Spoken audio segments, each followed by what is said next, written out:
I had said I was going to make a crostata with some kind of jam, and yeah, and I did it. I filmed it, stuff, but I canceled it. I deleted it. I don't know why. I just deleted it. How smart. Then I made another crostata. I said, you know what?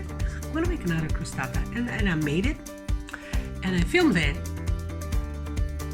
And for some reason, I didn't record any audio. You would see me going like, no voice. So you know what I did? You guessed it. I did another crostata.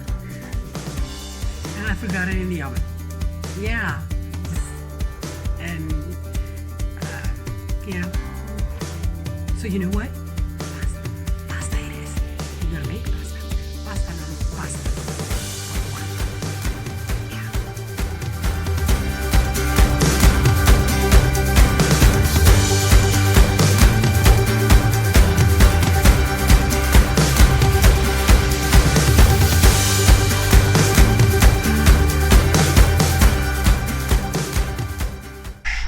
For each 100 grams of flour, which is 3.5 ounces more or less, there is 1 egg.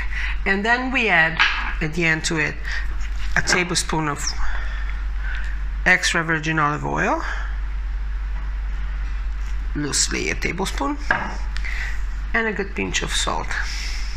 Now, this is not an exact recipe, it's more like a ratio. The quantity of liquid depends on how wet the flour is, because flour, if it looks dry, it has a certain percentage of humidity. And you will get it along as you go. So what we need now is the flour, on which I'll make what is called the well, because it's a well, whatever. I'm gonna break 4 entire egg into it. So all I start to do is just scramble with a finger. You should do it by hand, but I hate to have my hand too gunky anyway, but not that gunky. So I'll just, you see? I'll just incorporate the eggs and all the liquid to the flour. Actually, I already see that this is not enough, but it's just a little bit of water. It doesn't have to be a soft dough. That it's pasta or bread or pizza, it doesn't cook in water. Ecco. Scrape the board and work it.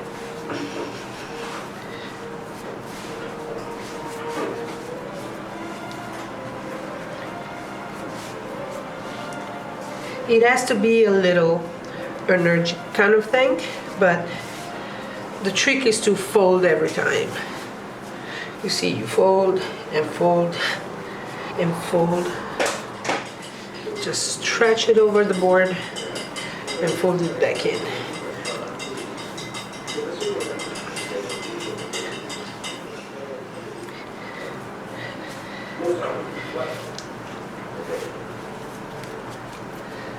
Now, if you look at it, pasta has no stretching power. We have just mixed it, but we need to have what is called agglutination.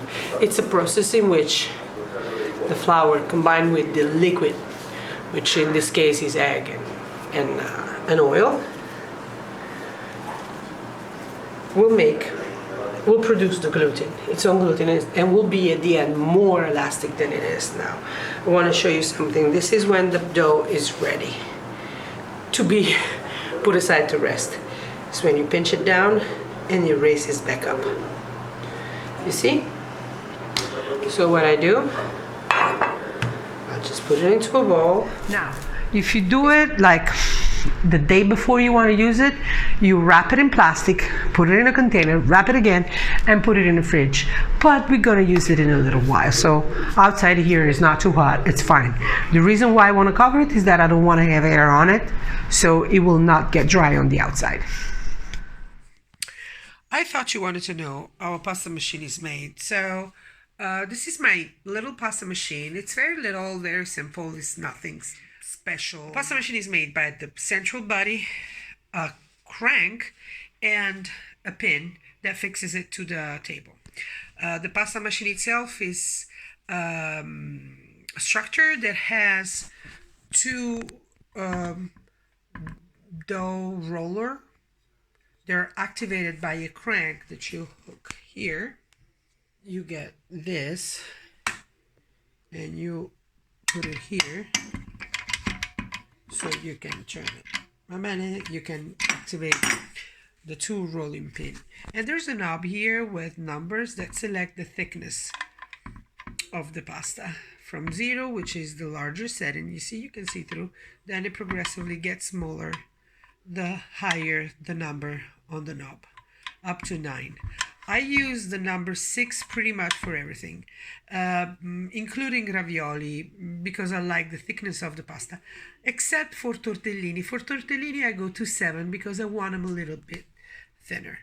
In case you lose this or it breaks, I had broken those at times. I just went to a hardware store and bought this. This worked really well. So after an hour of resting, this is the dough.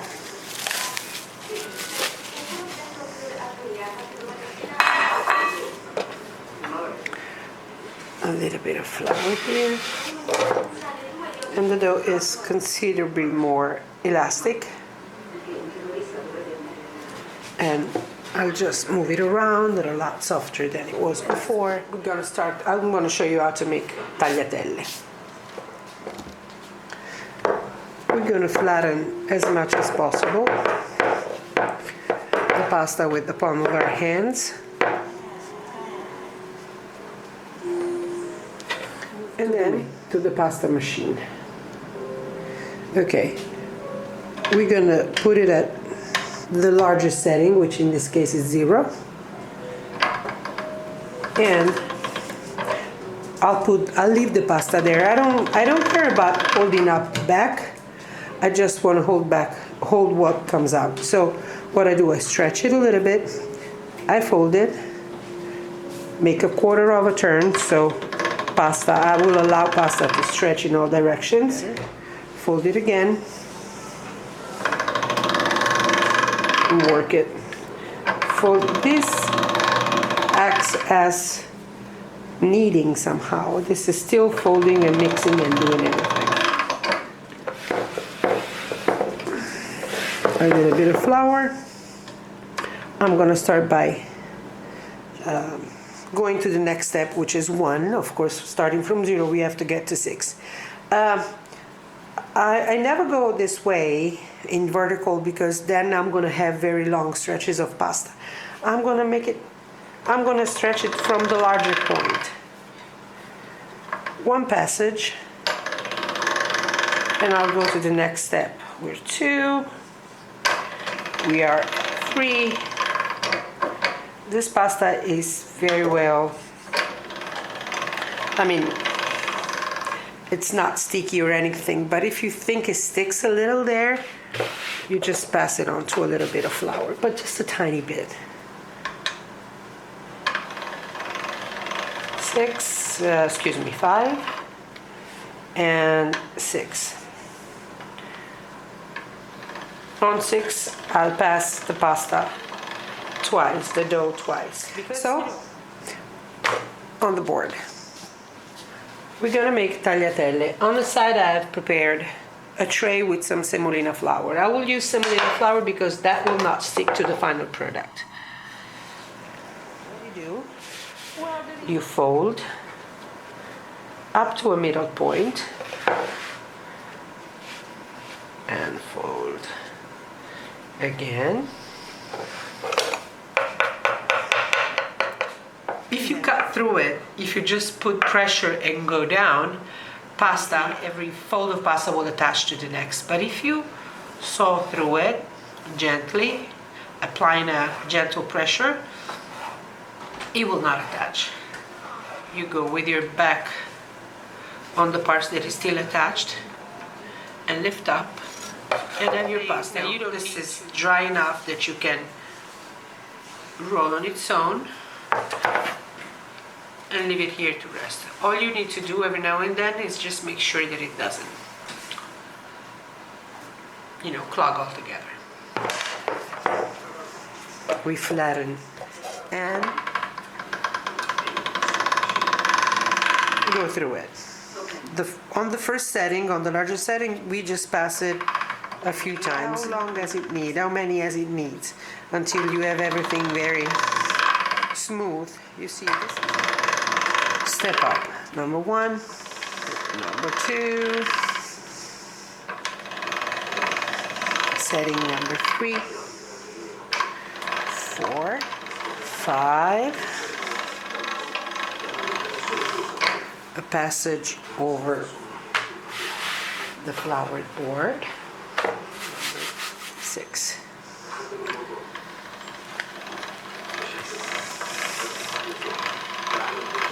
On number 6, we'll pass it 2 or 3 times. But of course, we're going to make tagliolini. Tagliolini is the same thing that tagliatelle. It's just thinner. And it's really good in soups, in broths, and stuff like that. We fold it, this time a little less loose than we did for the tagliatelle, because tagliolini needs a more precise cut. And then we just cut. Again, we sew through the pasta. We don't cut through like this. It takes a little bit of practice, but it's not complicated at all.